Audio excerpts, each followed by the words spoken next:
अस्सलामु अलैकुम वरहमतुल्लाहि वबरकातुहू। आप सभी स्टूडेंट का वसी एजुकेशनल एकेडमी में खैर मक़दम करते हैं। उम्मीद करते हैं कि आप सभी स्टूडेंट एग्ज़ाम की अच्छी से तैयारी कर रहे होंगे। आज हम लोग क्लास 12th के हिस्ट्री मॉडल पेपर को देखने वाले हैं। चलिए बिना किसी देरी के क्लास शुरू करते हैं। प्रश्न नंबर 1 क्या दिया हुआ है कि 1922 में मोहनजोदड़ो की खोज किसने की। 1922 में मोहनजोदड़ो की खोज किसने की? तो राखल दास बनर्जी ने की। किसने की? राखल दास बनर्जी ने। ऑप्शन नंबर ए इसका करेक्ट आंसर हो जाएगा।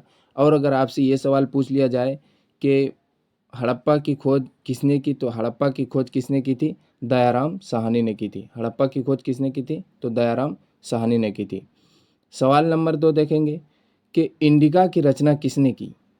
इंडिका की रचना किसने की? तो इंडिका की रचना मेगास्थनीज ने की। ये किसके दरबार में आए थे? तो चंद्रगुप्त मौर्य के दरबार में आए थे। ये किसके दरबार में आए थे? चंद्रगुप्त मौर्य के दरबार में आए थे।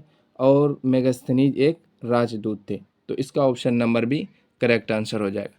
चलिए अगला प्रश्न देखते हैं। अगला प्रश्न क्या दिया हुआ है कि पुराणों की संख्या कितनी है। प्रश्न नंबर 3 में क्या दिया हुआ है कि पुराणों की संख्या कितनी है। तो पुराणों की संख्या कितनी है? 18 है। यानी कि ऑप्शन नंबर बी इसका करेक्ट आंसर हो जाएगा। सवाल नंबर 4 देखते हैं। सुलह कुल की नीति की प्रतिपादन भारत में किसने किया। सुलह कुल की नीति का प्रतिपादन भारत में किसने किया था? तो किसने किया था? अकबर ने। यानी ऑप्शन नंबर बी इसका करेक्ट आंसर हो जाएगा। चलिए अगला सवाल देखते हैं। अगला सवाल क्या दिया हुआ है कि इब्न बतूता ने अपनी यात्रा का विवरण किस भाषा में किया था। अपनी यात्रा का विवरण किस भाषा में लिखा था? तो किस भाषा में लिखा था? अरबी में। यानी ऑप्शन नंबर डी इसका करेक्ट आंसर हो जाएगा। अगला प्रश्न देखते हैं। क्या दिया हुआ है कि दामने को क्या था। दामने को क्या था? तो एक भूभाग था। भूभाग यानी जमीन का एक टुकड़ा था, उसका नाम था। ऑप्शन नंबर ए इसका करेक्ट आंसर हो जाएगा। सवाल नंबर 7 देखिए। रमानंद के शिष्य कौन थे। रमानंद के शिष्य कौन थे? रैदास भी थे, कबीर भी थे, धन्ना एवं पीपा। तो इसका option number correct option number क्या हो जाएगा? इनमें से सभी। ऑप्शन नंबर डी इसका करेक्ट आंसर हो जाएगा। अगला प्रश्न देखते हैं। क्या दिया हुआ है कि 1939 में फॉरवर्ड ब्लॉक की स्थापना किसने की। तो 1939 में फॉरवर्ड ब्लॉक की स्थापना किसने की? सुभाष चंद्र बोस ने। ऑप्शन नंबर सी इसका करेक्ट आंसर हो जाएगा। अगला प्रश्न देखते हैं कि जलियांवाला बाग हत्याकांड कब हुआ था। तो ये सबको याद होगा कि जलियांवाला बाग हत्याकांड कब हुआ था? 13 अप्रैल 1919 को जलियांवाला बाग हत्याकांड हुआ था। यानी ऑप्शन नंबर सी इसका करेक्ट आंसर हो जाएगा। अगला सवाल देखते हैं। क्या दिया हुआ है कि संथाल विद्रोह का नेता कौन थे। संथाल विद्रोह का नेता कौन थे? सिद्धू एवं कान्हू। सिद्धू एवं कान्हू ऑप्शन नंबर है इसका करेक्ट आंसर हो जाएगा। और यह सवाल अक्सर पूछा जाता है झारखंड के एग्जाम में। चलिए अगला सवाल देखते हैं क्या दिया हुआ है। बुद्ध के बचपन का नाम क्या था। तो बुद्ध के बचपन का नाम क्या था? सिद्धार्थ। यानी बचपन में सब लोग उनको सिद्धार्थ कहते थे। ऑप्शन नंबर डी इसका करेक्ट आंसर हो जाएगा। बंगाल का विभाजन कब हुआ था। तो बंगाल का विभाजन 1905 में हुआ था। ऑप्शन नंबर बी इसका करेक्ट आंसर हो जाएगा। Option number B 1905। अगला प्रश्न देखते हैं कि मुस्लिम लीग द्वारा मुक्ति दिवस कब मनाया गया। तो मुस्लिम लीग द्वारा मुक्ति दिवस कब मनाया गया? 22 दिसंबर 1939 को। यानी ऑप्शन नंबर डी इसका करेक्ट आंसर हो जाएगा। किसका जन्म स्थान तलवंडी था। किसका था? गुरु नानक का। किसका था? Guru Nanak. Option number B इसका करेक्ट आंसर हो जाएगा। अगला प्रश्न देखते हैं क्या दिया हुआ है। विजयनगर की यात्रा निम्न में से किसने की। विजयनगर की तो किसने की थी? निकोले कांटी ने। यानी उस समय विजयनगर के बादशाह कौन थे? तो देवराय थे, कि देवराय प्रथम थे। निकोले कांटी यानी ऑप्शन नंबर सी इसका करेक्ट आंसर हो जाएगा।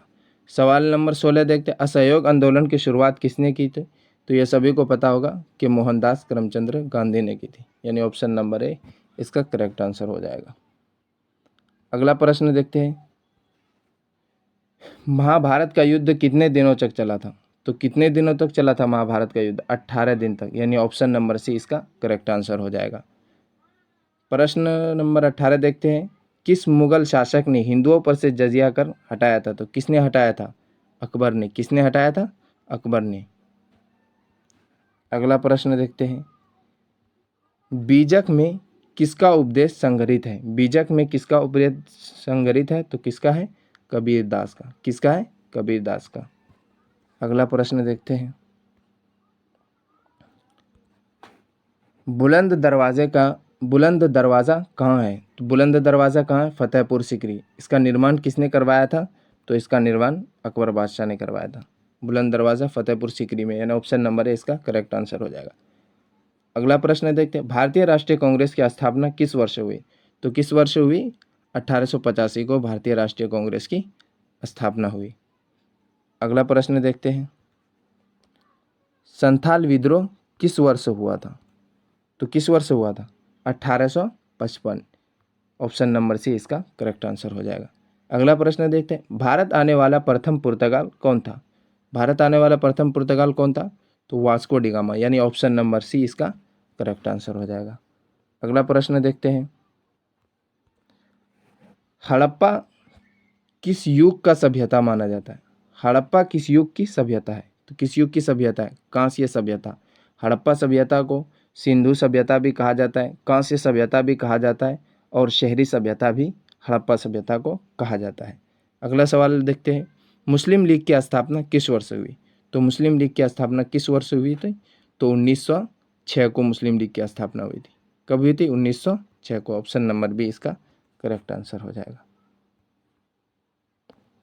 अगला प्रश्न देखते हैं, क्या दिया हुआ है, पाकिस्तान शब्द किसने दिया? पाकिस्तान शब्द किसने दिया था? चौधरी रहमत अली ने। सबसे पहले किसने दिया था? चौधरी रहमत अली ने। ऑप्शन नंबर सी इसका करेक्ट आंसर हो जाएगा। अगला प्रश्न देख, भारत का प्रथम मुगल शासक कौन था? भारत का प्रथम मुगल शासक कौन था? बाबर था। कौन था? बाबर। ऑप्शन नंबर ए इसका करेक्ट आंसर हो जाएगा। अगला प्रश्न देखते हैं, क्या दिया हुआ है, गुप्त वंश के किस शासक को भारत का नेपोलियन कहा जाता है? किस शासक को भारत का नेपोलियन कहा जाता है? समुद्रगुप्त को। भारत का नेपोलियन किसको कहा जाता है? समुद्रगुप्त को भारत का नेपोलियन कहा जाता है। ऑप्शन नंबर ए इसका करेक्ट आंसर हो जाएगा। अगला प्रश्न देखते हैं, क्या दिया हुआ है कि अमुक्तमाल्यद नामक ग्रंथ के लेखक कौन है? अमुक्तमाल्यद नामक ग्रंथ के लेखक कौन है? तो कौन है? कृष्णदेव राय। कहाँ के राजा थे? ये विजयनगर के राजा थे, कृष्णदेव राय। ऑप्शन नंबर सी इसका करेक्ट आंसर हो जाएगा। अगला सवाल देखते हैं, क्या दिया हुआ है कि सिंधु सभ्यता का कौन सा स्थल मृतकों का टीला के रूप में विख्यात है? तो कौन सा है? मोहनजोदड़ो। कौन है? मोहनजोदड़ो। ऑप्शन नंबर बी इसका करेक्ट आंसर हो जाएगा। अगला प्रश्न देखते हैं, प्रियदर्शी किस शासक को कहा जाता है? तो किस शासक को कहा जाता है? अशोक को प्रियदर्शी। किस शासक को कहा जाता है? अशोक को प्रियदर्शी कहा जाता है। ऑप्शन नंबर ए इसका करेक्ट आंसर हो जाएगा। अगला प्रश्न देखते हैं, अर्थशास्त्र के लेखक कौन है? अर्थशास्त्र के लेखक कौन है? तो कौटिल्य है। कौन है? कौटिल्य है। इसका दूसरा नाम क्या है? चाणक्य, यानी कौटिल्य को ही चाणक्य कहा जाता है। अगला प्रश्न देखते हैं, अकबरनामा के रचनाकार कौन थे? यानी अकबरनामा के लेखक कौन थे? तो कौन थे? अबुल फजल। ऑप्शन नंबर डी इसका करेक्ट आंसर हो जाएगा। अगला प्रश्न देखते हैं, दक्कन दंगा आयोग कब नियुक्त किया गया था? तो कब नियुक्त किया गया था? 1875 को। 1875 को नियुक्त किया गया था। ऑप्शन नंबर ए इसका करेक्ट आंसर हो जाएगा। अगला प्रश्न देखते हैं, गोलमेज सम्मेलन का आयोजन कहाँ किया गया था? क्या दिया हुआ है कि गोलमेज सम्मेलन का आयोजन कहाँ किया गया था? तो लंदन में किया गया था। कितने सम्मेलन हुए थे? तो 3 गोलमेज सम्मेलन हुए थे और तीनों लंदन में ही हुए थे। अगला प्रश्न देखते हैं, फोर्ट विलियम की स्थापना कहाँ की गई? फोर्ट विलियम कॉलेज है, इसकी स्थापना कहाँ की गई थी? तो कोलकाता में। ऑप्शन नंबर बी इसका करेक्ट आंसर हो जाएगा। चलिए अगला प्रश्न देखते हैं, क्या दिया हुआ है कि 16 महाजन पद में सबसे शक्तिशाली महाजन पद कौन सा है? तो सबसे शक्तिशाली महाजन पद कौन सा है? तो मगध है, यानी मगध सबसे शक्तिशाली महाजन पद है।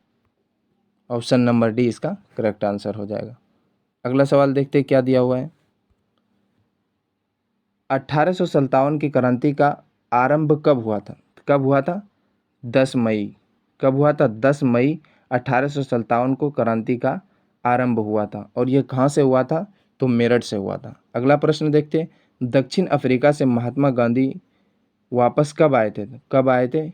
1915 को, यानी ऑप्शन नंबर सी इसका करेक्ट आंसर हो जाएगा। अगला प्रश्न देखते क्या दिया हुआ है।